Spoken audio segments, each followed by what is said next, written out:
السلام علیکم ورحمۃ اللہ وبرکاتہ۔ امید ہے کہ آپ سب اللہ تعالیٰ کے فضل و کرم سے خیریت سے ہوں گے۔ اعوذ باللہ من الشیطان الرجیم، بسم اللہ الرحمن الرحیم، صلی اللہ علی حبیبی سیدنا محمد وآلہ وصحبہ وازواجہ وبارک وسلم علیہ۔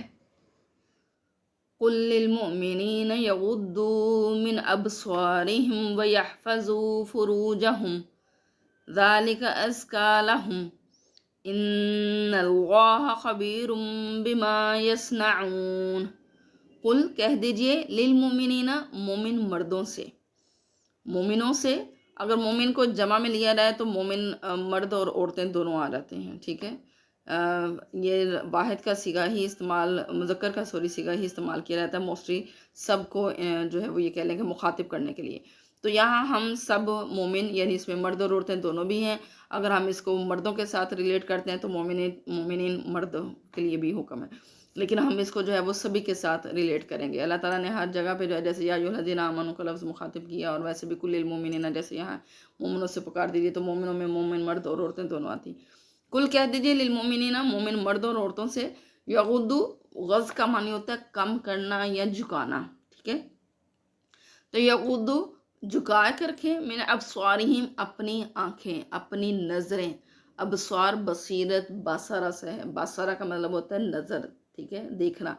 ابصارہم اپنی نظریں، اپنی نگاہیں جھکا کر رکھیں۔ وَيَحْفَظُوا، حفظ کا لفظ ہے یعنی محفوظ کرنا، تو حفاظت کریں۔ فروجہم اپنے، فروج فرج سے ہے، فرج کا مطلب ہوتا ہے شرمگاہ، فروجہم اپنی شرمگاہوں کی۔ کل للمؤمنین، کل کہہ دیجئے للمؤمنین مومن مردوں اور عورتوں سے، یغضوا من ابصارہم اپنی نظروں کو جھکا کر رکھیں، ویحفظوا فروجہم اور اپنی شرمگاہوں کی حفاظت کریں۔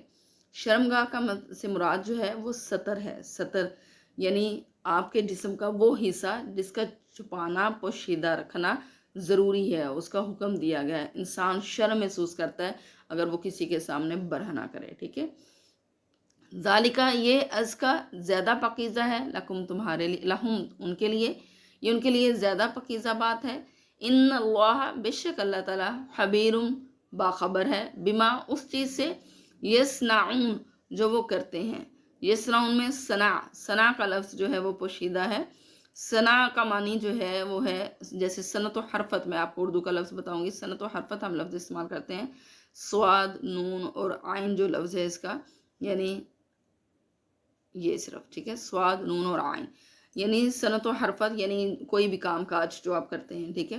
تو اس سے مراد جو ہے وہ یہاں کام ہو سکتا ہے کہ جو تم کرتے پھرتے ہو، اس سے مراد ہم اعمال لے سکتے ہیں۔ بما یصنعون جو تم کرتے پھرتے ہو اس سے اللہ تعالیٰ باخبر ہے۔ اب اس آیت میں جو ہے وہ اللہ تعالیٰ نے نظریں بھی جھکانے کا حکم دیا۔ اب نظریں جھکانے کا کیسے، ابھی کیونکہ ہم اس آیت کو اگر پچھلی آیات کے ساتھ ریلیٹ کریں تو پچھلی آیات میں گھروں میں داخل ہونے کے طور طریقے بتائے گئے تھے۔ اب اس میں اگر دیکھا جائے تو نظروں کو نیچے جھکانے کا یعنی بلا ضرورت تم کسی کی طرف مت دیکھو۔ اگر ہم اس کو پچھلی آیت کے ساتھ ریلیٹ کریں، پچھلی آیات کے ساتھ، تو پھر اس کا مطلب یہ ہے کہ اگر کسی کا گھر کھلا، جیسے میں نے بتایا کہ دروازے نہیں ہوتے تھے، کھلے ہیں، تو سامنے سے گزرتے ہوئے بھی کسی کے گھر میں جھانکنا نہیں ہے۔ ایسے میں آپ صلی اللہ علیہ وسلم کی بہت ساری احادیث ملتی ہیں، جیسے آپ صلی اللہ علیہ وسلم کو کسی شخص نے بتایا کہ میں نے دیکھا، تو آپ صلی اللہ علیہ وسلم نے فرمایا، آپ صلی اللہ علیہ وسلم کنگھی کر رہے تھے، تو آپ نے فرمایا کہ اگر مجھے معلوم ہوتا تو میں کنگھی تمہاری آنکھوں میں چبو دیتا، ٹھیک ہے۔ اور اسی طریقے سے ایک دفعہ ایک شخص نے آپ صلی اللہ علیہ وسلم کی طرف جھانکا، تو آپ صلی اللہ علیہ وسلم کے ہاتھ میں، یعنی گھر کی طرف جھانکا، اور آپ صلی اللہ علیہ وسلم تشریف فرما تھے، آپ صلی اللہ علیہ وسلم کے ہاتھ میں تیر تھا، تو روایت کی جاتی ہے کہ یہ ممکن تھا کہ آپ صلی اللہ علیہ وسلم وہ تیر لے کر بھاگے اس کی طرف، کہ جیسے اس کے پیٹ میں جو ہے وہ تیر جو ہے وہ گھسا دیں گے، ٹھیک ہے۔ اتنا برا آپ صلی اللہ علیہ وسلم جو ہے وہ اس چیز کو تصور کرتے تھے، تو یعنی منع فرمایا آپ صلی اللہ علیہ وسلم نے، حدیث ہے کہ آپ صلی اللہ علیہ وسلم نے فرمایا کہ کسی کے گھر میں نظر ڈالنا ایسے ہی جیسے تم خود داخل ہو گئے، ٹھیک ہے۔ اگر کسی کے گھر میں تم نے نظر ڈالی ہے، اٹ مینس کہ تم اس کے گھر میں بغیر اجازت خود داخل ہو گئے۔ اب کیونکہ اس وقت پردہ نہیں ہوتا تھا، دروازے نہیں ہوتے تھے جو دروازوں پر لٹکائے جاتے تھے، یا پردے یا دروازہ تو نہیں ہوتے تھے، تو گھر سب کے کھلا ہے، اور ہر ایک کو اللہ تعالیٰ نے حق دیا ہے کہ وہ اپنے گھر میں جیسے مرضی چلتا پھرتا رہے، ٹھیک ہے۔ کھلے. تو سم ٹائمز عورتیں جو ہیں وہ بغیر دوپٹوں کے جو ہے وہ گھر میں پھر رہی ہوتی ہیں، یا مرد اور عورت جو ہے وہ یہ کہہ لیں کہ مانوسیت میں، یا آپ کہہ لیں کہ ایک دوسرے کے ساتھ فرینکنیس میں جو ہے وہ کھلے طریقے سے بیٹھے ہوتے ہیں. تو ایسے میں اجازت نہیں دی کہ وہ نظریں جو ہے وہ کسی کی طرف ڈالیں. ٹھیک ہے، ایک تو یہ ہو گیا کہ آپ یعنی یہ پچھلی آیت کے ساتھ ریلیٹ کرنے سے کہ اگر آپ کسی کے گھر کے سامنے سے گزر بھی رہے ہیں تو بھی نظر جھکا کر گزریں. اب اگر اس کو دوسرے سینس میں لیا جائے تو اس کا مطلب یہ کہ راستے میں چلتے ہوئے تمہاری نظریں جو ہے جھکانے سے یہی مراد نہیں کہ نیچے ہی دیکھو، تمہیں پتہ ہی نہ آگے سے کیا چیز آ رہی، کوئی ٹریفک وغیرہ اور تمہارے ایکسیڈنٹ ہو رہے ہیں، یہ بھی نہیں.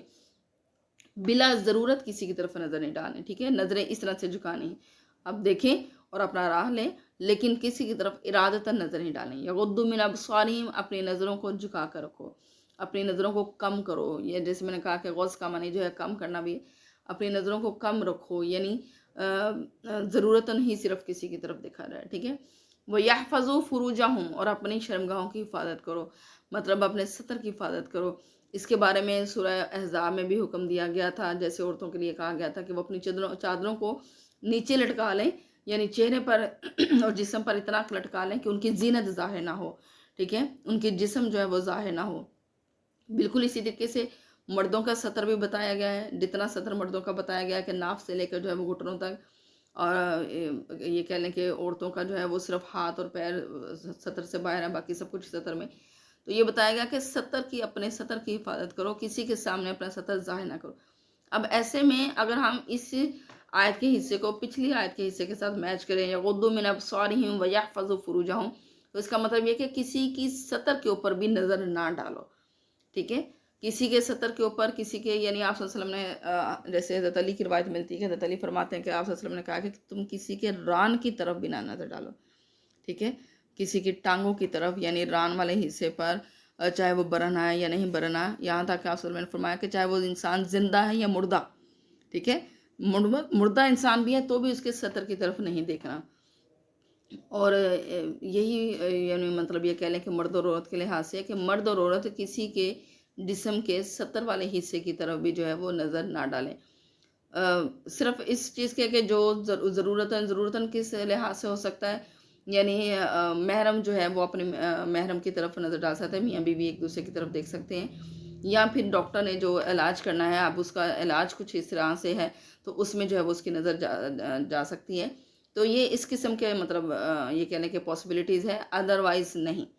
ٹھیک ہے، کہ کسی کی جو ہے وہ سطر کی طرف نہیں دیکھنا. تو اس لیے اللہ تعالیٰ نے فرمایا کل للمؤمنین، مومنوں سے فرما دیجئے، یغضوا من ابصارہم، کہ اپنی نظروں کو جھکا کر رکھیں، ویحفظوا فروجہم، اور اپنے شرمگاہوں کی حفاظت کریں. ذالک ازکی لکم، یہ ان کے لیے زیادہ پاکیزہ بات ہے. ان اللہ، بے شک اللہ تعالیٰ، خبیر، باخبر ہے، بما یصنعون، جو تم کرتے پھرتے ہو، یعنی جو تم اعمال کرتے ہو اس سے اللہ تعالیٰ باخبر ہے. اللہم صلی وسلم وبارک علی سیدنا محمد وعلی آلہ وصحبہ اجمعین. اللہ تعالیٰ ہم سب کا حامی و ناصر ہو. اللہ حافظ.